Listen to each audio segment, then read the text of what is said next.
कोई इंसान अपने जीवन के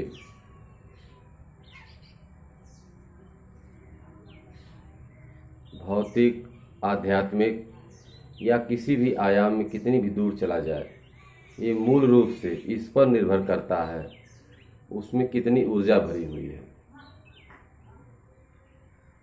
हाँ, बहुत से लोगों में ढेर सारी ऊर्जाएं भरी होती हैं, परंतु उनके अंदर इस ऊर्जा को एक तरह की व्यक्तिगत शक्ति में रूपांतरित करने का एक सरल प्रक्रिया नहीं मालूम होती है।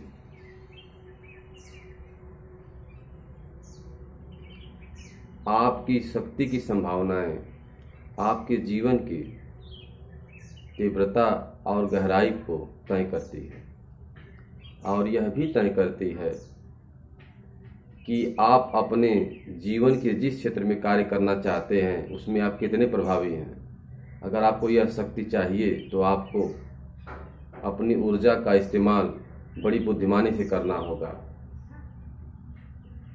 ऊर्जा को शक्ति के रूप में इकट्ठा किया जा सकता है जरूरी ज्ञान और जरूरी साधनों की मदद से, बस वरना अंतहीन विचारों, अंतहीन प्रक्रियाओं और चिंताओं से डूब सकते हैं यदि आप उस शक्ति को सदुपयोग के रूप में नहीं जान पाए। मैं चाहता हूं कि आप अपने दैनिक जीवन को ध्यान से इस रूप में आप करें। एक सरल सी चीज, बस मान लीजिए दिन में आप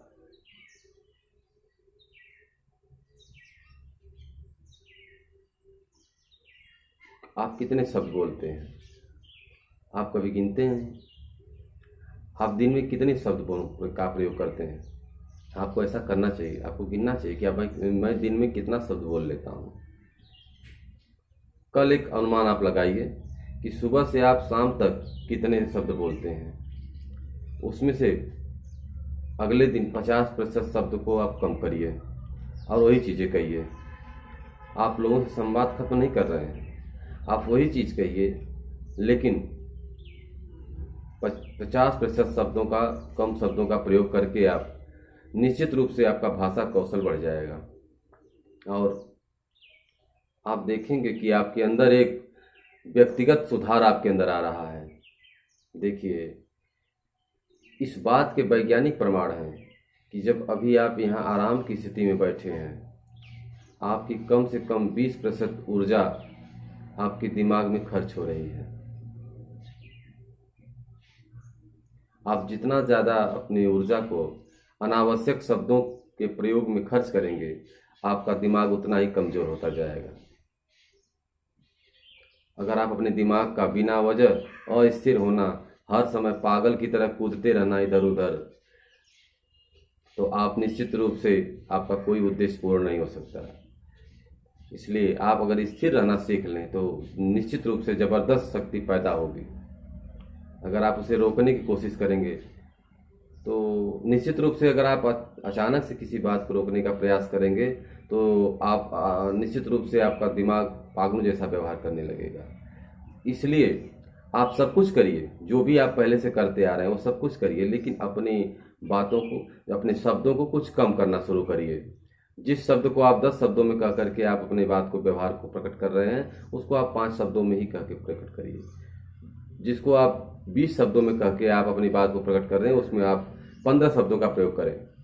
ऐसा प्रयास करें तो यह धीरे धीरे आपके मन में वह प्रकट होने लगेगा, वह भाव कि आप अनावश्यक जो कार्य करते हैं उसे आप छोड़ सकते हैं, आप उसे नहीं कहना चाहेंगे। इस प्रकार से आप जो गैर जरूरी चीज़ें हैं उसे अगर आप नहीं करते हैं तो आपके अंदर जो ऊर्जा है वह आज संचित होने लगेगी और आपके अंदर उस ऊर्जा का सकारात्मक प्रयोग करना आप शुरू कर देंगे। यानी आपके अंदर एक प्राकृतिक शक्ति और तीव्रता के साथ पनपने लगती है। निश्चित रूप से इस शक्ति को विकसित करने के लिए आपको जो आसन और प्राणायाम आप कर रहे हैं, जो सूर्य नमस्कार आप कर रहे हैं, तो ये सब के साथ आपको अपनी ऊपर एक ऐसा नियंत्रण रखना होगा जैसे घोड़े को चलाने के लिए एक लगाम की जरूरत पड़ती है। तो आइए हम सभी लोग इस शक्ति को नियंत्रित करने का एक सरल सा साधन सीखते हैं और आज से संकल्प लेते हैं कि जिस काम को करने में अगर हम 10 शब्दों का प्रयोग कर रहे हैं बताने में, उसमें हम आज से अगले दिन 8 ही शब्दों में उस बात को कहने का प्रयास करेंगे और उसके अगले दिन 6 शब्दों में कहने का प्रयास करेंगे, उसके अगले दिन 5 शब्दों में कहने का प्रयास करेंगे और कम से कम शब्दों का प्रयोग हम करेंगे। हमारे जीवन के जो अनावश्यक अवगुण हैं वो धीरे धीरे समाप्त हो जाएंगे। किसी बात को कहने का प्रभावी ढंग होना चाहिए। वह प्रभावी ढंग कैसे आएगा? आपको खुद पर नियंत्रण करने का एक सरल सा साधन है कि आप एक दिन सुबह से शाम तक अपनी गणना अवश्य करें कि आप क्या बोले, कितना प्रभावी रहा, उस बातों का सामने वाले के ऊपर कितना असर पड़ा, सामने वाला ने उस बात को सुन करके उस पर क्या प्रतिक्रिया दी, उसने आपको तवज्जो दिया कि नहीं दिया। तो इस प्रकार से शब्दों का ध्यान मानसिक संतुलन को बढ़ावा देने की एक सरल प्रक्रिया है और साथ में ध्यान योग, क्रिया योग, प्राणायाम, आसन, इस सब का नियमित प्रयास करें। निश्चित रूप से जीवन सरल और सुगम हो जाएगा। तो प्रिय साथियों, यह मेरा एक अनुभव रहा है कि मैंने जो है जीवन में जब जब मैंने कम बोलने का प्रयास किया है तब तब मेरे अंदर एक असीम शक्ति का अनुभव हुआ है। अपने अनुभव को मैं आपके सामने शेयर करने का प्रयास किया और सुबह के समय उषा काल का जो समय होता है, प्रातः काल और उषा काल, ये दोनों समय बहुत ही इम्पोर्टेंट होता है।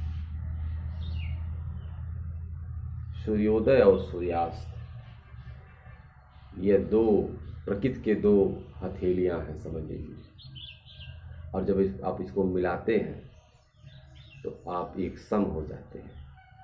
यानी आपको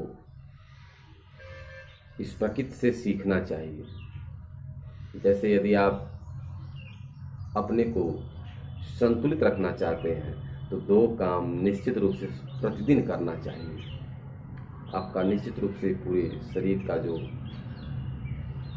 एक क्रियात्मक योग है, जल का, धरती का, आकाश का,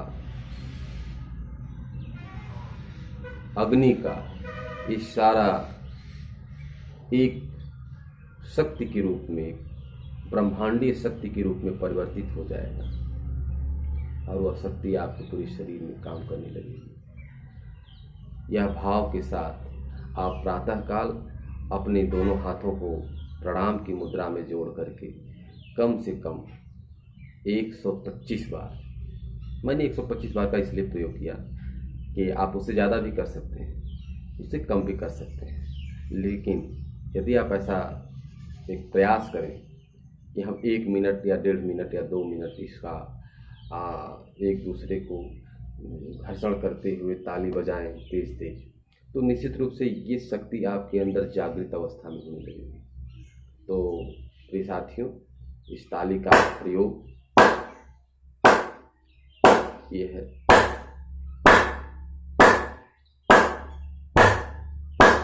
इस प्रकार से तालियां बजाते हुए और जोर जोर से, बिना किसी संकोच के, बिना किसी तनाव के, सामने वाला क्या सोचेगा, आप मेरे बारे में क्या सोचोगे, आप मेरे बारे में क्या फील कर रहे हो, ये तो आपका प्रॉब्लम है।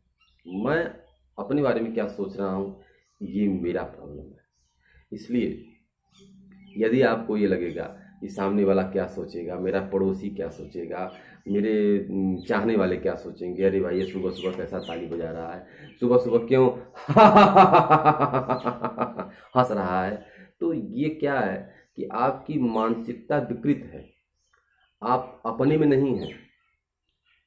और यदि आप अपने में नहीं हैं तो निश्चित रूप से आपको एक डॉक्टर की ज़रूरत है, एक मनोवैज्ञानिक की ज़रूरत है। क्योंकि मेरा मानना है, यदि आपको अंदर से अच्छे विचार बुरे विचार आ रहे हैं, आप कह रहे हैं कि अरे क्या करें, मैं तो चाहता नहीं हूँ और हो जाता है, क्या करूँ, मैं बुरा किसी का चाहता नहीं लेकिन मुझसे बुराई हो जाती है, क्या करूँ, मैं ये नशा छोड़ना चाहता हूँ छूट नहीं पाता है, क्या करूँ, शाम होते ही मुझे ऐसा लगता है कि मैं ये नहीं करूँगा तो मुझे जो है संतुष्टि नहीं मिलेगी। तो निश्चित रूप से आपके अंदर ये शरीर जो है आपकी नहीं है। अगर आपकी है तो मैं मानता हूँ कि एक शरीर में एक ही जीवात्मा रह सकती है और एक ही विचार रह सकता है। तमाम विचार अगर आ रहे हैं जा रहे हैं आ रहे हैं जा रहे हैं तो निश्चित रूप से वो क्रैश होंगे। और आपको पता है क्रैश शब्द शाब्दिक अर्थों में जो है एक्सीडेंट को कहा जाता है। और जब एक्सीडेंट होगा, टकराव होगा, तो शरीर में विकृतियां निश्चित रूप से उत्पन्न होंगी। इसलिए अपने अंदर के विचारों को सुदृढ़ बना के रखिए। अब अगर आप ये कहें कि अरे भैया क्या करें, हम तो जो है हम तो सही रहते हैं, वो हमारे लिए ऐसा सोचता है, अब उसको मैं उसका देख करके मुझे गुस्सा आ जाता है। अरे भाई वो सोच रहा है ना। अगर आप ये सोच रहे हो कि आपकी तरह ही आपके हिसाब से ही पूरी दुनिया चलने लगे तो भैया मेरे मैं कहाँ जाऊँगा। अब समझो बात को आप, अगर आपके ही हिसाब से सारी दुनिया चलने लगेगी तो और लोग कहाँ जाएंगे। और तुम्हें अच्छा मुझे है कि आपके हिसाब से दुनिया न चले। इसलिए अगर आप इस चक्कर में हैं कि सारी दुनिया सारा ब्रह्मांड आपके हिसाब से चलने लगे तो इस बात को अगर आप सोच रहे हैं तो निश्चित रूप से आप मनोचिकित्सक के पास आप जाइए, अपना इलाज कराइए। आपको निश्चित रूप से एक डॉक्टर की ज़रूरत है, इलाज की ज़रूरत है आपको। और यदि ऐसा आप नहीं सोच रहे हैं, दुनिया अपने हिसाब से चल रही है, आपको अपने हिसाब से चलना है, दुनिया को भी मैनेज करना है। आप अपने अंदर संयमित व्यवस्था तभी ला सकते हैं जब आप एक एक दिन और पहले उन चीज़ों को सुधारेंगे जो आपकी बातों का सबसे ज़्यादा सदुपयोग आप नहीं जानते हैं। क्योंकि शब्द ये परमात्मा की देन है, इसे सोच समझ के ही खर्च करें। तो आज के लिए इतना ही। सभी लोगों को ओम।